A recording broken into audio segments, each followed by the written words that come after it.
Oh, hi everyone, this is Debbie from Wedding Business Guide, and I am lucky to have two very clever ladies with us today, and they are from a company with a really wonderful name, Love Bus. Love Bus. So I'm not going to go into a long diatribe about as to what all that's about. I'm going to let them tell you.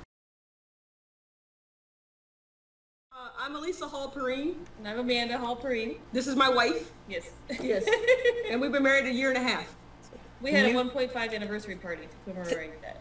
Say that again? We had a 1.5 anniversary party to celebrate our 1.5 anniversary just recently.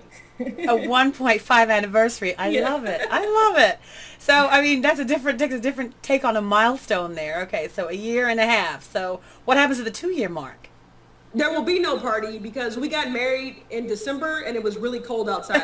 And so people will come to your wedding because they love you. But when you want to just have a party, it needs to be in the summer. So we just tried to switch it up. Okay. I get that. But I love the 1.5 milestone. So 2.5 years, 3.5 years, and so forth. We're going to do a 2.6 and a 3.1. So just put that on your calendar. Guessing. Yeah. I love that. I love that. Okay, so tell me about your company. You guys are entrepreneurs. What your name of your company is Love Bus. So tell our viewers what that's about. So I proposed to Amanda in July of 2009, and we were going to get married in September of 2010 or maybe November of 2010.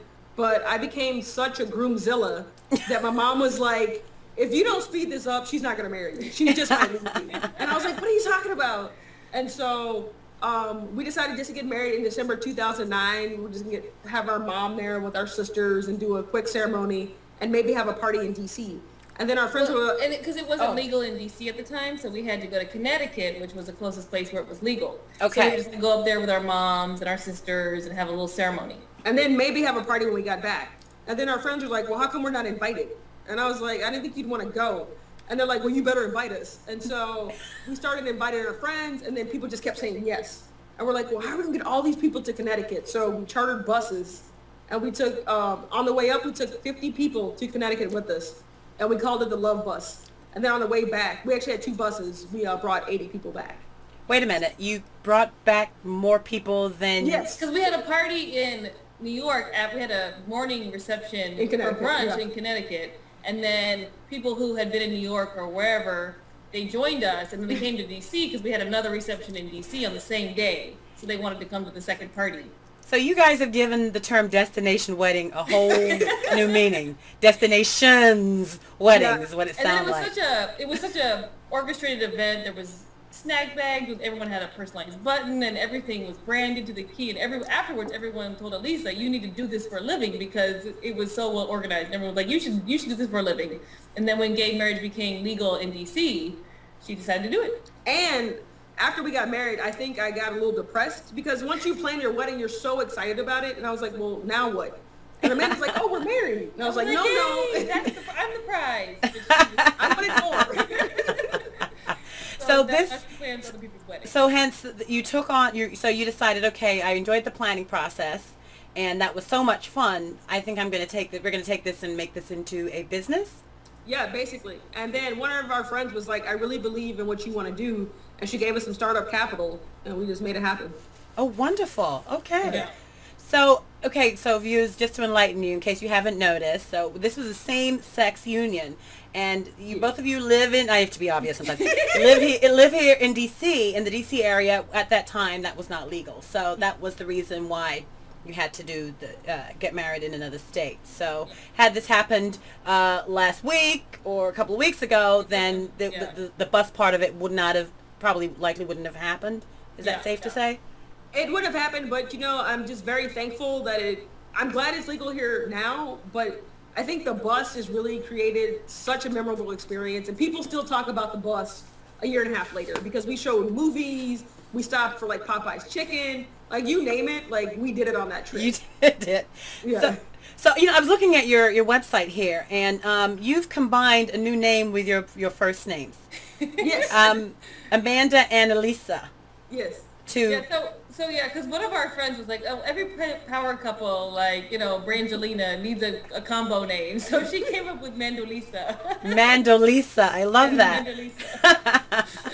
That's our combo name. Yeah. So it was never really in your mind to ever plan weddings or plan events then? This sort of just came out of necessity? Is that safe to say? No, I've worked for a lot of nonprofits and, small staff, shoestring budgets. So it's like, you need to get creative and start planning events. And so I've had a lot of experience like organizing people, meeting deadlines, timelines, all those things. And so I applied that to our wedding. And then after I pulled that off, everyone's like, you have to do this. And so that's how we ended up with the company. So I think it was just, I don't know, things just kind of fell into place. And, as an entrepreneur, I had all these ideas like I could open up a food truck or I'm going to sell t-shirts. And everyone's like, well, why don't you do what you know? I was like, oh yeah. And so I became a wedding planner. Okay.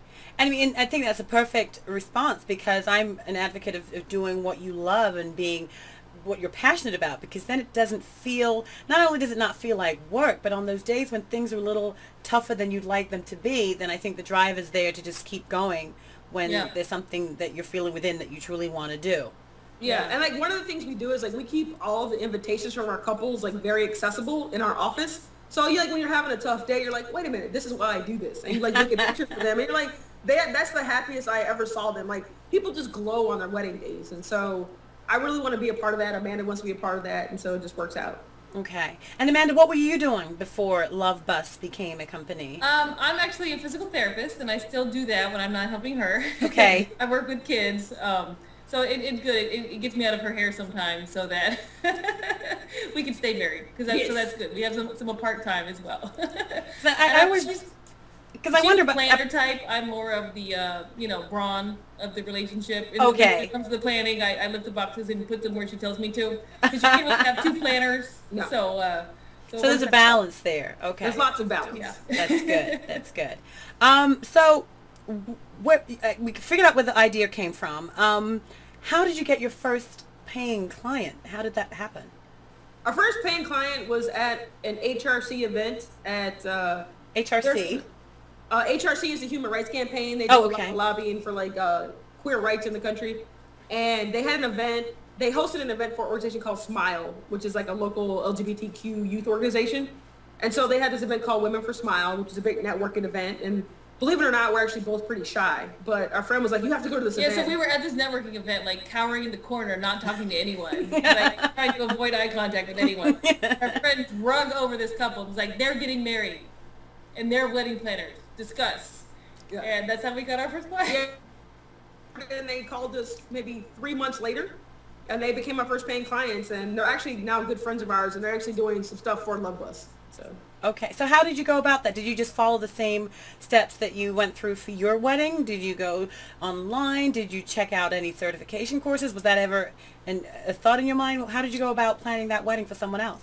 No certification. Well, we helped out a couple friends before that, so we helped without paying, and so that gave us some good experience because we saw things that could go wrong or things that we should anticipate, and so we used a lot of those. The first year we did 3 sort of, favor weddings where we learned a lot, applied what we learned from ours, and then, right? Yeah.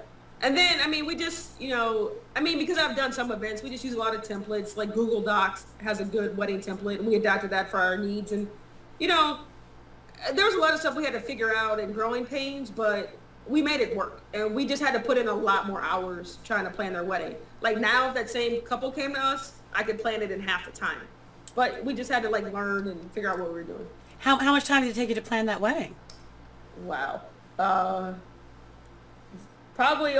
think we probably spent over 100 hours on it because we just wanted it to be right. And a lot of it was researching venues because it's a grad school couple without a lot of money and their parents weren't necessarily helping to pay for the wedding. So we had to find a venue that looked really nice because they're a very stylish couple, but that was very, very cheap. And so it's just sort of learning those spots. And that was learning. But now we know those spots. And so we can refer new couples to those spots.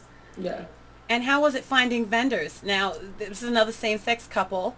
How was it finding vendors and venues? Were people receptive? Because we can act as though everything is just fine and dandy, but the reality is not everybody views same-sex unions in a positive light, right? Is that fair to say? No, it's definitely fair to say. I think the benefit of being in DC is that it's very gay friendly. Okay. And so I would say most, when people hear weddings, they already mark it up 30%, right? And so that's the first thing. And so whether it's like same sex or straight wedding, like they're very okay taking your money. And I think that a lot of people are actually excited about the idea. Like they appreciated the fact that we approached them because they really wanted to have a same-sex wedding in their portfolio, but no one had ever talked to them. And so I think actually were pretty receptive. Yeah, we've got a lot of positive things. And sometimes people are just awkward because they don't know what to say. Yeah. And they're like bride and bride. They just feel awkward. But, you know, once they get used to it and if we kind of help them, we actually haven't got negative, you know, responses from vendors. It's just more helping people feel comfortable and knowing the lingo and things like that. And how do you lingo? Yeah. And how do you identify? I mean, would like is one person the bride and one person the groom, or are you both brides? How does that work? Every couple is different, and every couple has different politics, and so we have to just be really, like, I'd say on top of, like, when we first meet them, like, we listen to what they're saying and how they identify themselves, and then that's how we tailor all of our contracts. And that's good advice for, you know, other wedding planners who work for same-sex couples, to just let them define themselves. And, you know, because like in our wedding, she wears the pants and I wear the skirts, but I just picked up my dress and showed up. I didn't do any planning. I wasn't really the girl. And like, so she was the bride, but I would never want anybody to refer to me as the bride in the wedding. So it was like, so for some people you have to put like partner 1 and partner 2. Like you just have to, you have to be really on top of how you address those contracts, because when people get a contract and it says like bride 1 and bride 2, some people are gonna be like, that's not me. And they're gonna be, So you say you take the lead from your clients. So, I mean, for me, I have yet to plan a same-sex union, same-sex wedding. Do I ask that question, or do I sort of just wait? So how do you approach that without, you know, being completely awkward and offending anyone potentially? I don't ask them directly. It's very like just conversational, and also like, I mean, there's just things we like pick up from the couple, but I think the safest thing to do is just be like, you know, like partner 1, partner 2, or spouse 1, spouse 2, like fiance, you know what I mean? Like stay away from anything that's like gender related, because then people are like, ooh, because people have a lot of feelings about gender and what it means, and so we don't want to get wrapped up in their politics. Right. So we just play the wedding. Yeah, exactly. We don't we don't need to get into all that. And like how you came to that opinion, you know. Okay. All right. That helps.